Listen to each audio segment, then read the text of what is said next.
Greetings to the YouTubes. Guess who's back? That's right, me. I got the bike on the center stand, so I'm going to take that off in a moment here. Let me just start her up.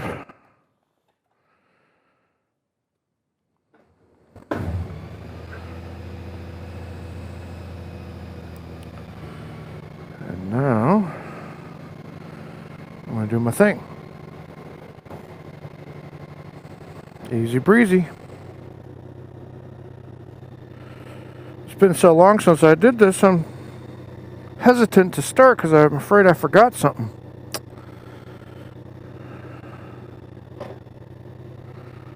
All right. And away we go.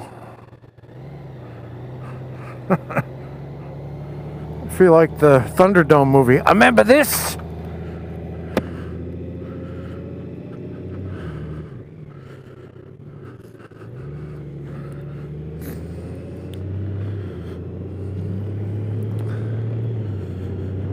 All right. So far, so good. It's 53 degrees, according to my bike. No, 51 now. 50. It's going down. And I'm on my way to work again. As you may or may not have known, I usually do that. I ride to work. And I record as I go.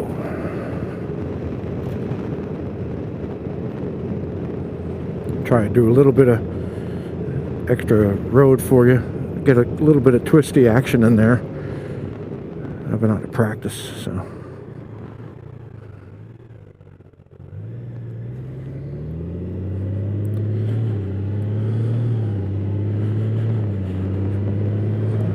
So what's today? March 2nd? Yeah, that's right. Today's March 2nd, 2021, and I am 50 and a half. Yay for me. My sincere apologies for my absence of late. I have been hemmed in by the rain. We had a lot of rain. You may not know this, but North Carolina, or Raleigh, gets more rain per year than Seattle. And you might be thinking, no way.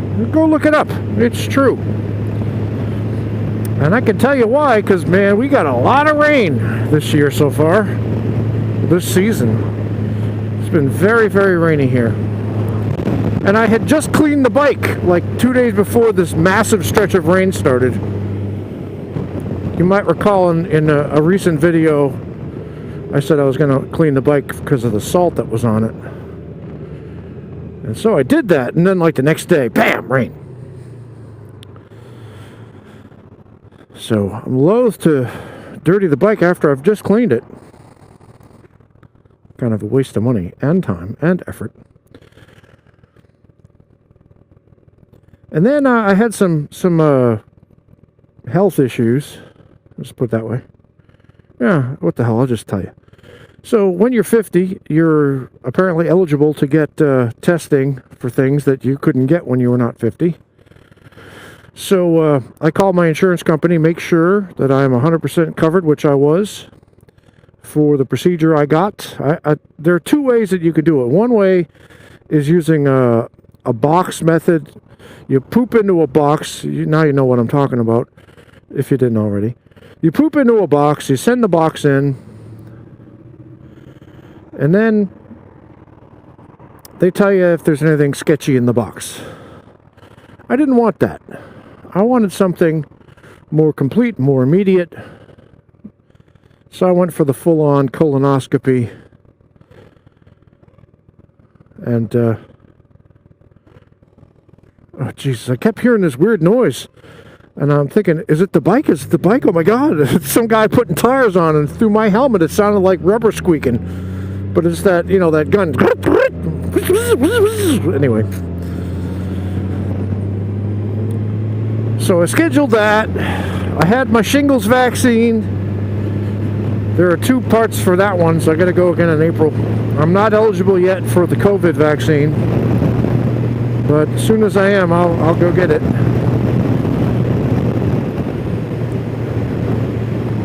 Oh shit, I'm doing 70. That was easy to do. How quickly we forget. So, apparently in the old days, you had to take this really nasty drink. Nowadays, they just, at least my prep was Miralax with Gatorade. And cleaned me out. I was fine. You just got to stay near, the bathroom and all. No pain. And, it was a little bit hard with the last day because you can't eat anything. Uh-oh. What the hell? Is this because I was doing 70? No. Okay, thank God.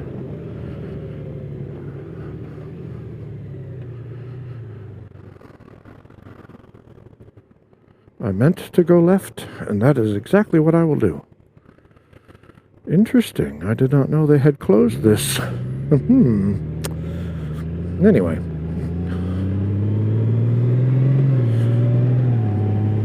I'm going to take it a little bit easy today because it's been a couple of weeks since I did this, so I don't want to... Plus I got this truck ahead of me. Oh well. Boring ride today. So I go in for the thingy, and they had to put me completely under propofol because my CPAP is apparently set so high that they're afraid I'll choke to death in my sleep. So for some reason they put me on propofol, which I'm not complaining. That propofol is pretty damn nice.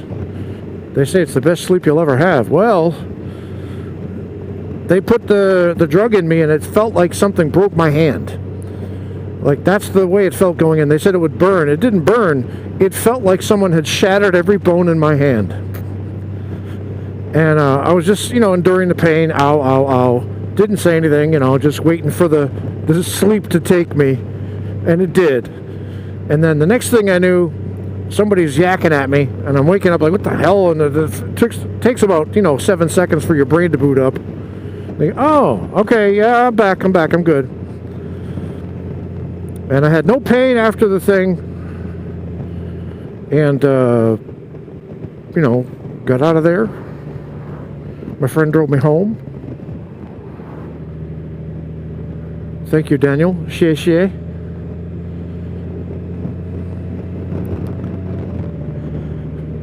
But the next 4 days, I was dead tired. They did take out one little polyp.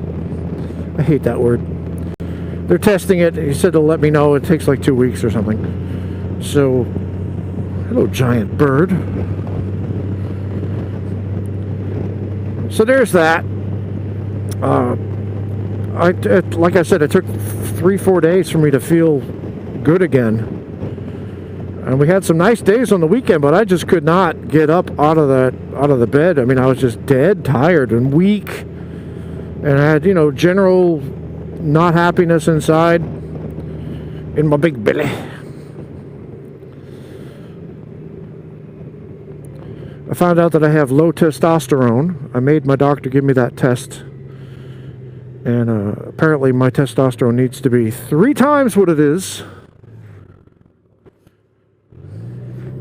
So I guess I'm a woman now.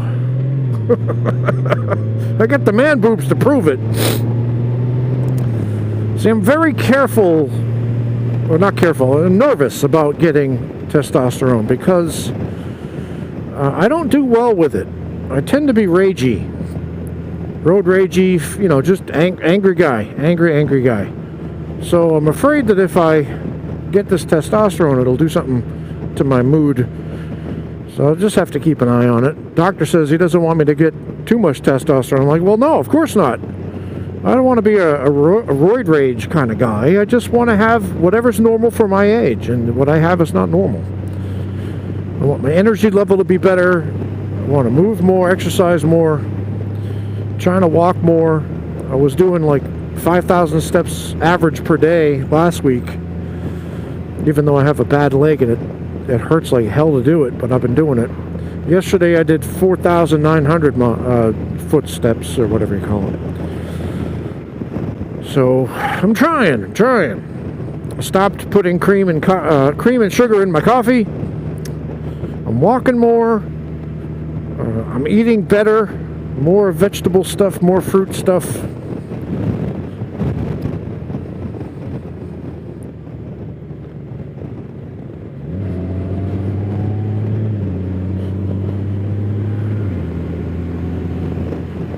What's this going on up here? This doesn't look good. Oh my. This looks like a major traffic jam. Yes, it is. It is a major traffic jam. No. It's people cutting trees. Okay, I see what it is. Anyway, so let me rest here and regale you with tales of my stupidity. My mom's dying. She's been dying for a few years now.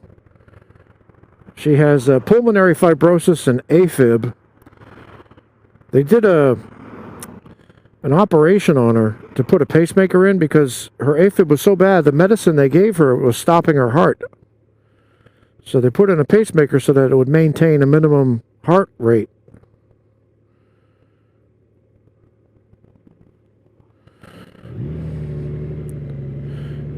And she says when they were going to do... Then they had to ablate a nerve in her heart to reduce the AFib. And she said to the doctor, is it going to kill me? Is there a chance I could die during this operation? And the doctor said, no, you get that pacemaker in there, you won't die. She said, damn it, why can't I catch a break? Some people might think that's morbid, but think of it this way. She's 82 years old. All she could do is sit around on the sofa. She can barely get off the sofa in her little teeny weeny apartment to go to bed, to go to the bathroom, to take a shower. The least effort exhausts her because of the pulmonary fibrosis. So, she watches TV, she reads, she talks on the phone. That's about all she can do. She can't really cook for herself, so they got people coming. So she told them that she'd rather just be dead, and they put her on suicide watch in the hospital. And she woke up overnight. She woke up and there was this lady sitting there watching her. And the lady had a hot flash. And the lady went to open the window. And my mother says, it doesn't open. I already checked. And the lady thought my mother was trying to jump out the window. She had the operation. Apparently they go through your groin. So they went up that way, and she says to the guy down there as he's working, she says, I haven't had a cute guy down there in years. Anyway, so now, in addition to her pulmonary fibrosis, which is going to kill her, she has a little bit of emphysema now. And the doctor said you should get your affairs in order and consider going into hospice care, palliative care. So I don't know if she's going to do it. My sisters are completely freaked out, one of them especially. Just, devastated by the news, which I understand.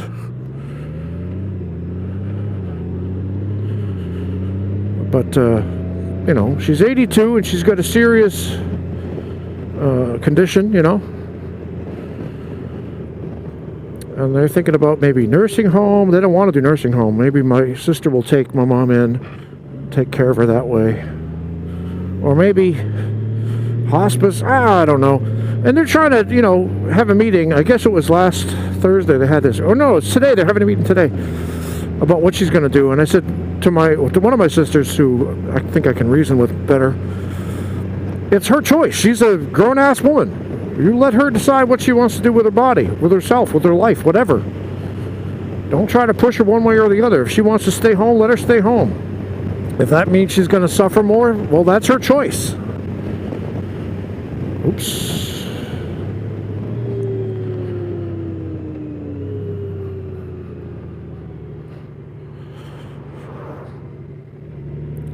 So I might have to go up to Boston pretty soon. I called my mother up because my sisters are all freaking out. And they said, you know, it's going to be any moment. So I called my mom up and I said, when do you want me to come up? That's how I started the thing. Figuring she knew that she was, you know, rounding the bases. So she says, what are you talking about? I says, well, I heard that you know, palliative care and don't buy any green bananas. And she says, no, I'm fine. You're fine? What do you mean you're fine? So she said, you know, she's nowhere near it. Okay. Depends on who you talk to. You talk to my mother, she's fine. You talk to my sister, she's got 8 seconds left. So that's the other big thing. Oh, and the third thing. Oh boy. Or fourth, I don't even know. I'm not counting. My job. Oh boy. So whenever somebody retires, somebody in management, they decide they're going to make some changes. So my dean, this is the second dean I've been under, she's now retiring. So they're going to make some changes. And I opened my big fat mouth a few years ago when I was having problems. So you see what happened was my department got absorbed into another department. And that department didn't really know who we were, what we did. And they were delegating, or they were assigning duties to the department head who didn't know anything about us. And they made me an associate department head. Before I even took the job, they downgraded it. And so I had to fight tooth and nail for like 2 or 3 years just to keep the program going. Because they were trying to get rid of levels, and they were giving the wrong teachers the wrong classes at the wrong times in the wrong places. It was just a nightmare to kind of wrest control back. And finally got things kind of better. And then the registrar started messing with things, making it way, way harder to put a schedule out there. And then the COVID hit, and that made it even harder. Because we're going to do the online classes. We get classes on Teams. We've got classes that are just asynchronous. There's nobody meeting anywhere. They're just on Blackboard. That's the name of the program. We got hybrid classes. They come in once a week kind of thing. The rest of it's online on Teams. So we have 3 different types of classes that we had to create. It's just been a real challenge to get all this stuff done. And now they said, and this is where I spoke up a few years ago, stupidly. I said to my department head, I said, we shouldn't even be in this department. We shouldn't even be in this division. We should be over with 4 languages. Because what we do is second language acquisition. You guys don't do that. You don't know what that is. So you don't understand our whole founding educational philosophy. So now they're going to dissolve the division I'm in and take the 4 departments that are in there, or 3 technically, and move them to different places. And so now they're going to stick me in 4 languages. But again, we're going to have a new department head that I'm going to have to fight with for the schedule and all this craziness. So I've made a proposal to have us move to the other division as its own department, as it was for like 30 years. Because we do so much and people don't know who we are and what we do. And I don't want to have to train my boss to do my job that my boss can't really do. So it's been a really, really hard time. Lovely, right? Just such a lovely day. And I'm going back to work. I mean, I've been going to work, but I'm going back to work on the bike, which is a nice little happy thing.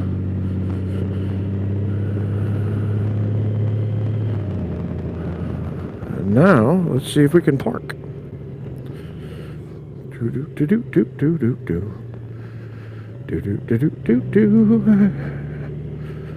I'm always worried about nails and stuff here.